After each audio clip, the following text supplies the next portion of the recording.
Takže dneska se podíváme na nový update v Grow Garden. Úplně novou zahradu, dokonce jsem získala i Dragonfly, nový hladový prase a nová metoda, jak vařit polívky a dostávat odměny. Takže čau lidi, tady Brer a dneska je to nový update v Grow Garden.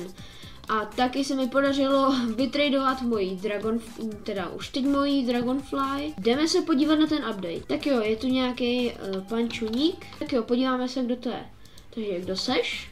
Je to prasečí šéf, prostě jako kuchař. Máme mu něco uvařit. A jestli mu to bude chutnat, dá nám dobré rewardy. Tady asi budeme do tohohle kyblíku házet ty ingredience. Tak jo, já jdu switchnout na moji zahradu s fruitama. Jo a tady bohužel nebude můj Bone Blossom, protože jsem ho reclaimnul. No to doufám, že nevadí. Tak co, z čemu mu uvaříme polívku tomu prasečímu muži? Tak jo, uděláme mu takzvanou měsíční polívku, jakože moon. Dáme mu moon mango a 2 moon melouny. Schválně. Co mi na to řekne? Prdnem tam moon melouny, teď ještě moon manga, tak. A teď to zkusím uvařit. Tak jo lidi, já tady zatím ty 4 minuty počkám a vám to prostě střihnu. Tak jo lidi, polívka už se nám připravila. Tak jo, jdem jí dát tomuhle jedlíkovi. Tak jo, odzkoušej tohle jídlo, co jsem ti uvařil. Schválně, co mi dá? Takže jo, mutation burnt, to je všechno. To je jedno lidi, teď zkusím udělat tu největší polívku, co snad jde. Takže já tady asi natrhám nějaký tady ty své Travelers Fruit. Přece jenom, už jsou docela špatný, no. A co bychom tam mohli dát? Burning Butt?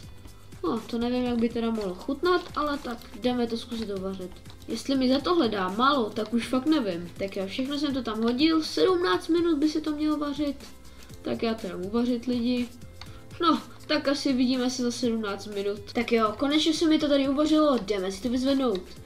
Tak jo, Travelers Fruit Burning Butt, ty bogo, to je obří polívka. A to jsme to jako uvařili s tou lžičkou nebo co? No to je jedno, pane čuníku, vem si to schválně. Co nám za to dáš? To byla masivní polívka, tak chci masivní odměnu. Co to je? Arctic Fall? A few moments later. No to je jedno. Podíváme se do rewardu.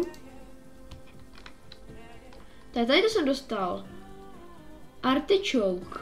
Asi takhle se to vyslovuje, já nevím. A pak ještě ty fork fence.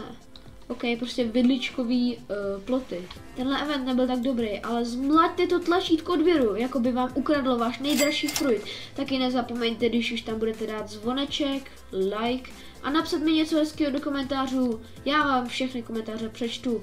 Tak jo lidi, vidíme se u dalšího videa a zatím čau. Taky bych byl rád, kdybyste se podívali na tady to video, kde jsem s kámošem hrál Rarity Game Brawl Stars.